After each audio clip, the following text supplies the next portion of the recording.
Want to turn to Israel. The Israeli Prime Minister has responded to Joe Biden's latest call on hoping for peace in the region. Benjamin Netanyahu says Palestinian sovereignty is not compatible with Israel's security needs. Is the two-state solution effectively dead? Well, Tom, these are deeply disappointing comments. The Australian government supports the aspirations of the Palestinian people for self-determination and ultimately for a state of their own. We need to appreciate that the only way to resolve this conflict is through a negotiated settlement where Israelis and Palestinians can live side by side in security and prosperity within internationally agreed borders. Now, the only way we're going to get there is through a negotiated settlement. Security responses alone will not resolve this conflict. So our position as the Australian government, we've been very clear, along with many other countries around the world, in saying to the government of Israel and to the leadership in Palestine that they need to get back on track for that. That, it might seem difficult at the moment, it might seem a long way away, but it is the only way forward. So we've called out comments, frankly, like these recent comments from Mr. Netanyahu, that undermine these prospects for a long-term negotiated settlement to this ongoing dispute. We've also called out other obstacles to peace, like illegal settlement activity in the West Bank, and we've made it clear that in a post-conflict world, there can't be any reduction in the size of the territory of Gaza, and there can't be any permanent Israeli presence within Gaza. And we call these things out because they are obstacles to that permanent, ongoing, just and enduring resolution of this conflict that we so desperately need now. When you say presence, the other thing indicated by the Israeli PM is Israel being in charge of security in terms of Gaza, even if that's not within Gaza. Is that something else you'd find unacceptable?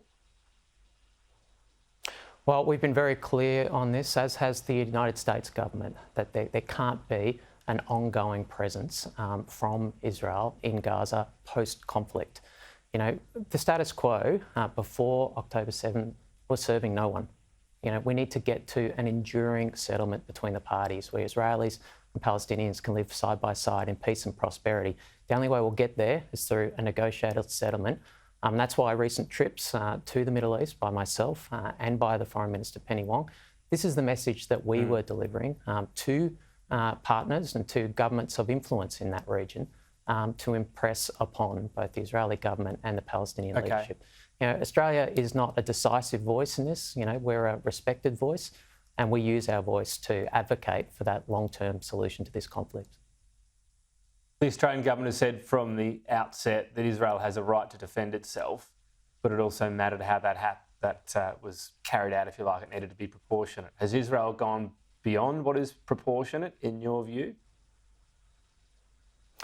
Well, you're right to say, Tom, we've been clear and consistent since the outbreak of this conflict in saying that Israel has a right to defend itself against the appalling terrorist attacks committed by Hamas on October 7, the appalling sexual violence, the appalling murders, the appalling kidnapping and hostages that are still held in Gaza more than 100 days after those terrible attacks. We've also said that the way Israel exercises this right of self-defence matters, and that while Hamas has flagrantly trashed international law, international humanitarian law, Israel, as a democracy, is held to a higher standard, as all democracies bring onto themselves. So we've made it clear that principles of international law like proportionality, distinction, precaution must be upheld by Israel, and we've called on them to live up to their commitment to live up to and uphold international law. We've seen a harrowing loss of innocent civilian life in Gaza during this conflict, and it needs to stop. What does that actually mean, though, that it's gone beyond what's proportionate, in your view, and why? Well, we supported a resolution in the United Nations for a humanitarian ceasefire to preserve civilian life in Gaza. And we think that's an important step towards an enduring ceasefire that can't be one-sided. We've said very clearly that Hamas needs to return hostages, that there needs to be a cessation of rocket fire from Hamas into Israel, that these are essential requirements for any enduring ceasefire between the parties.